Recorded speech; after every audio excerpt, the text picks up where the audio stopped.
네, 여러분 안녕하세요. 오늘의 누워서 듣는 중요한 경제 뉴스 2021년 6월 8일입니다. 첫 번째 소식은 이제 제가 보기에 제일 중요하다고 생각되는 건데 비트코인이 현재 어제 동시간 24시간 대비 10% 가까이 떨어져서 현재 32,600불 정도의 가격을 형성하고 있는데요. 이게 지금 제가 계산을 해보니까 고점 대비 한 50% 정도 떨어진 상황이고 헤드앤숄더 패턴을 그리고 있다고 어제 말씀을 드렸는데 하락세가 거세해 보입니다. 그래서 그와 관련된 뉴스를 한번 찾아봤는데 아시아 경제에서 나온 뉴스입니다. 제목은 비트코인 지금 4천만 원 선 붕괴 마이크로 스트래티지 빚내서 추매라고 하는 기사인데 일단 비트코인이 4천만 원 안에 급락했는데 그 이후로 제닛 옐런 미국 재무장관의 금리 인상을 시사하는 발언과 플러스로 도널드 트럼프 전 미 대통령이 비트코인은 스캠이다, 사기극이다 라고 말하는 이런 거센 비판이 악재로 작용했다고 합니다. 뭐 정확하게는 알 수 없지만 이 두 가지가 이제 표면적으로 드러나는 이유라고 할 수 있겠는데 여튼 이렇게 하락세가 거세지는 가운데서도 비트코인을 또 낮은 가격에 매수하기 위해서 빚을 어마어마하게 낸 기업도 존재한다고 하는데요. 그게 방금 말씀드린 마이크로 스트래티지라는 기업인데 이 기업은 민간 기업 중에 가장 많은 비트코인을 보유한 기업으로서 4억 달러, 약 4,500억 원 가량의 담보채권을 판매하기로 결정했다.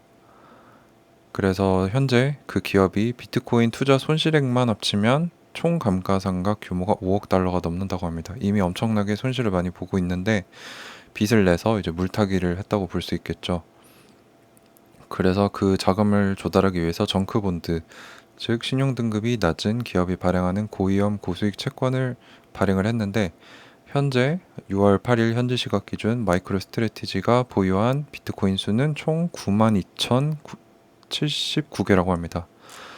네, 여기에 대해서 뭐 여러 의견들이 많았는데 오너 자체는 이미 돈이 많기 때문에 이제 회사 돈으로 베팅을 하고 있다 이런 얘기도 있고 기업 본래의 목적을 벗어나서 위험한 행동을 하고 있다라는 비판도 있습니다. 네, 그래서 이렇게 비트코인 변동성이 현재 커진 가운데 하락세가 거세다가 오늘의 첫 번째 핵심 경제 뉴스가 되겠고요.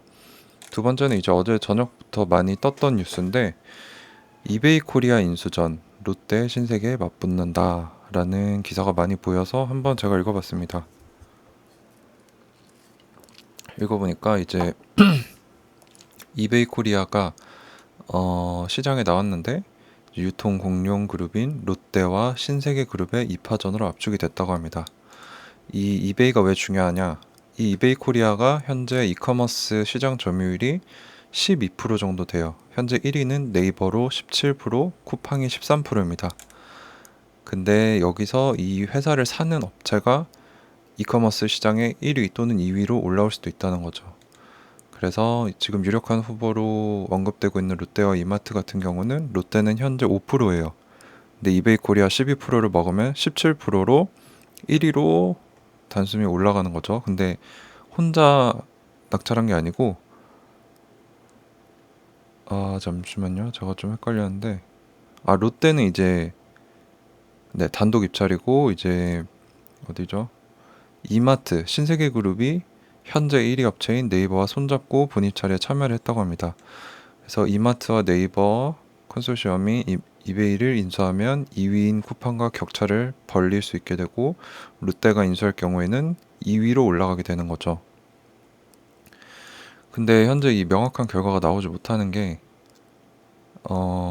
일단은 죽어가는 시장이라고도 볼 수 있겠고 이베이 코리아가 희망가로 5조 원을 제시했는데 실제 기업들이 원하는 금액이 3조 원대 안팎이라서 네, 차이가 너무 크죠. 그런 것도 있고 근데 여기서 제가 좀 놀라웠던 점이 국내 1세대 온라인 쇼핑몰인 이베이 코리아. 근데 이베이 코리아 하면은 잘 모르잖아요. 저는 실제로 미국에서 이베이를 써본 적이 있는데 그 형태로 우리나라에 들어와 있는 건 제가 생각을 못했단 말이에요. 그 자세히 보니까 이베이 코리아 안에 뭐가 있냐면은 G마켓 옥션이 있습니다.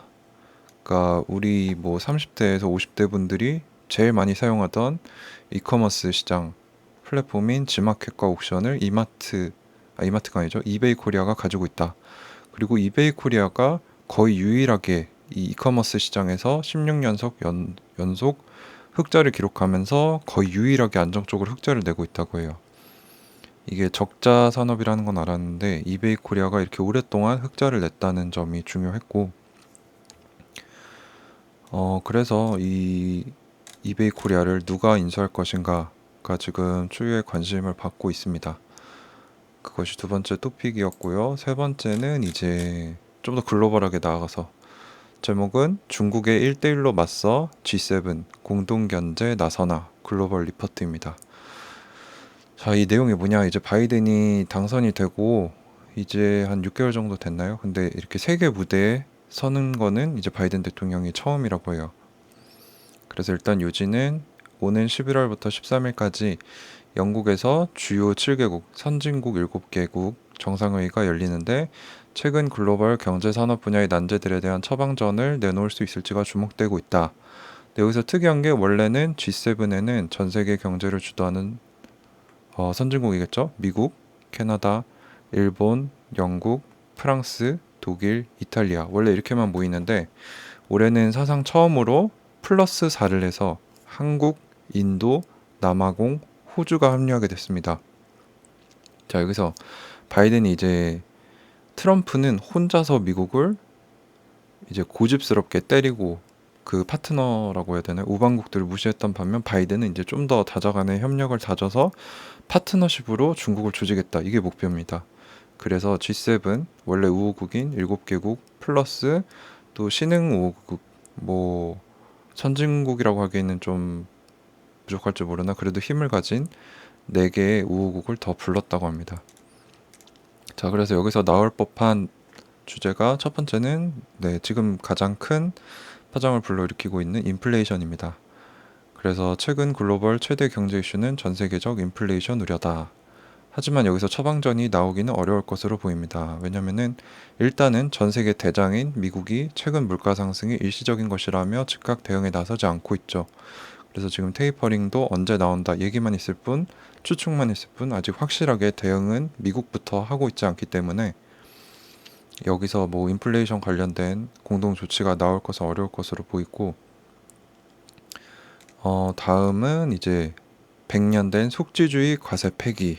이게 또 중요한 얘긴데요. 이게 왜 그러냐면은 지난 100년 동안은 속지주의로 과세를 했대요. 근데 제가 속지주의가 뭔지 몰라서 한번 찾아봤더니, 속지주의는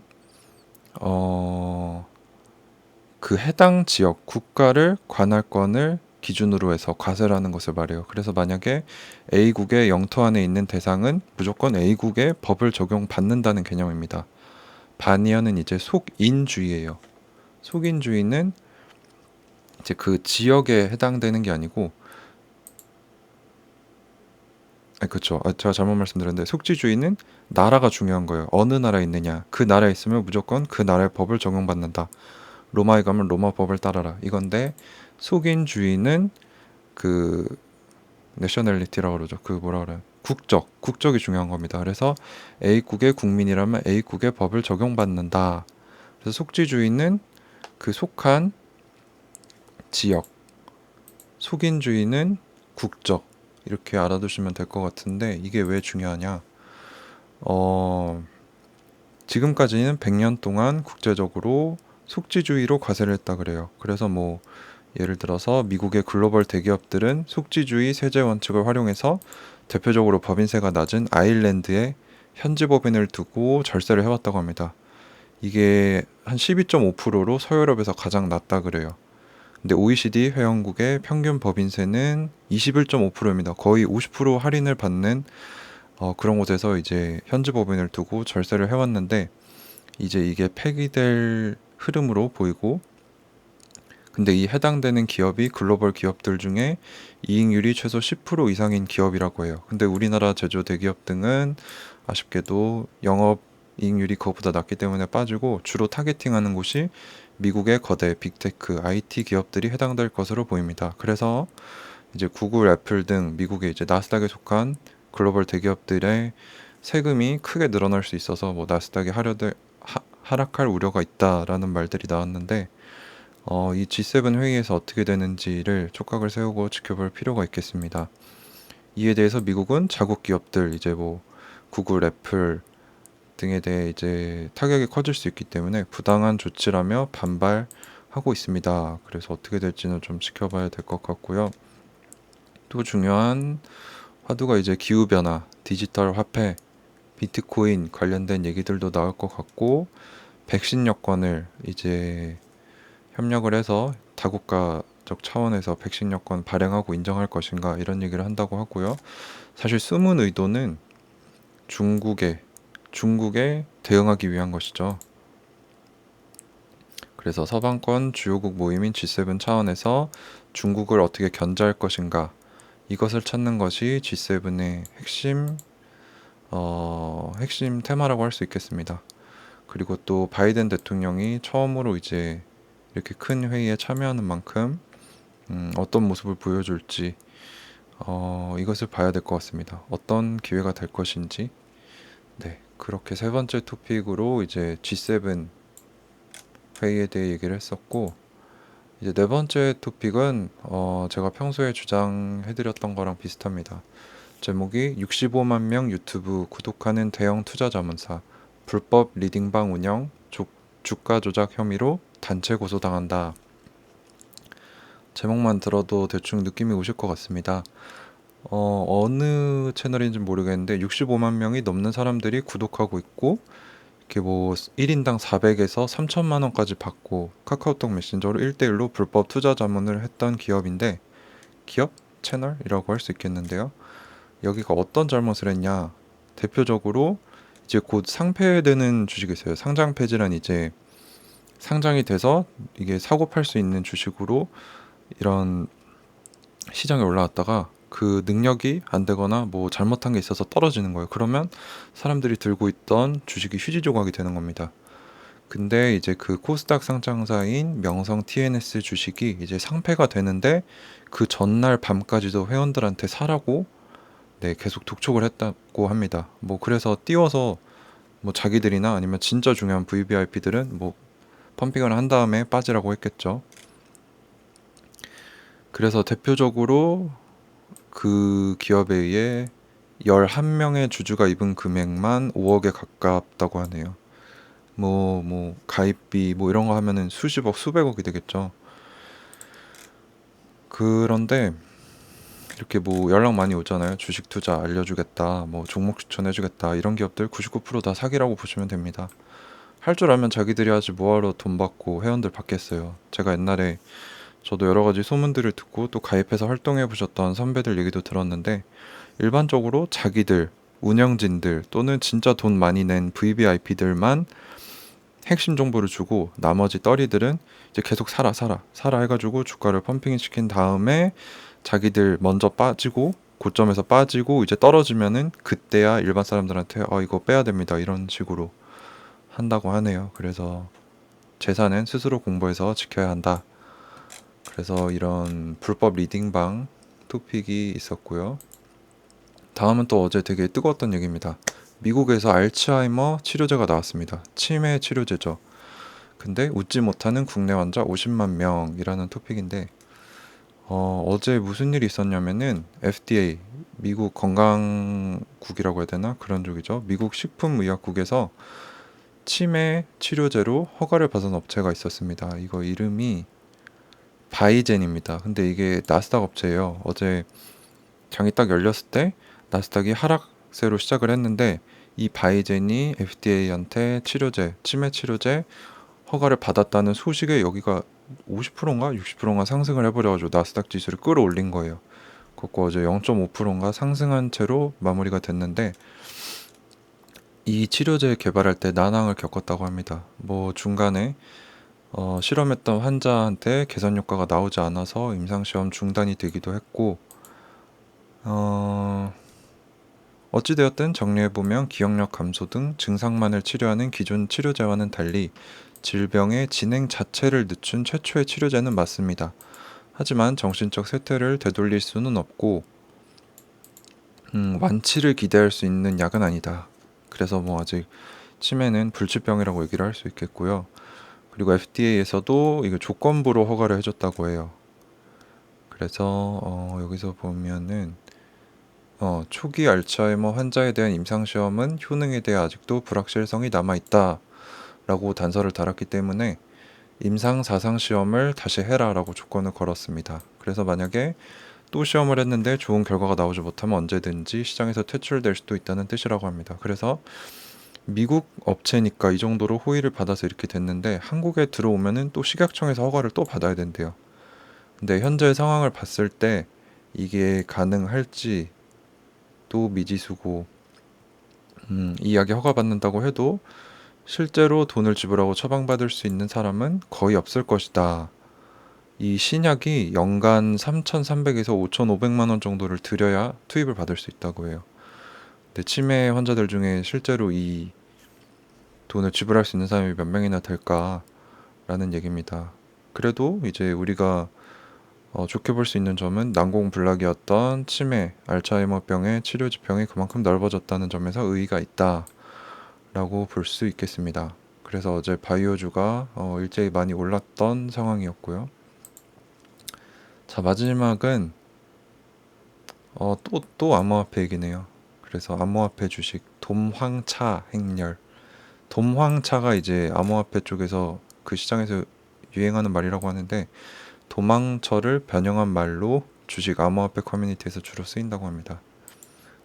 이 뉴스 기사가 하고자 하는 말이 이제 암호화폐 시장이 오랜 시간 동안 횡보하거나 하락세를 조금씩 보이고 있기 때문에 개인 투자자들이 돈을 많이 뺐대요. 어제 전해드렸던 소식이랑 비슷한데 이제 미국 중앙은행 관계자가 연일 테이퍼링 언급을 했고 중앙은행이 유동성을 흡수하면 유동성 장세도 꺾일 것이다. 그런 우려 때문에 암호화폐뿐만 아니라 증시에서도 돈이 빠져서 현재 위험자산에서 현금 등 안전자산으로 자금이 흘러가고 있다라는 얘기를 했습니다. 그래서 이제 암호화폐 또는 급등주에 투자하고 계신 분들은 더욱더 주의가 필요할 것으로 보입니다. 네, 그래서 오늘 뭐 비트코인 얘기도 비트코인 큰 하락했다. 그리고 중국에 맞서서 G7이 공동 견제에 나서는 이제 G7 회의가 11일부터 열린다. 알츠하이머 치료제가 나왔는데 아주 완벽하진 못하지만 이게 의미하는 바가 크다. 그리고 암호화폐 주식에서 이제 돈이 많이 빠져서 안전자산 등으로 흘러가고 있다. 이렇게 한 서너 가지 토픽으로 여러분들께 전해드렸습니다. 네, 한 17분, 18분 정도 말씀드렸는데 긴 시간 시청해 주셔서 감사합니다.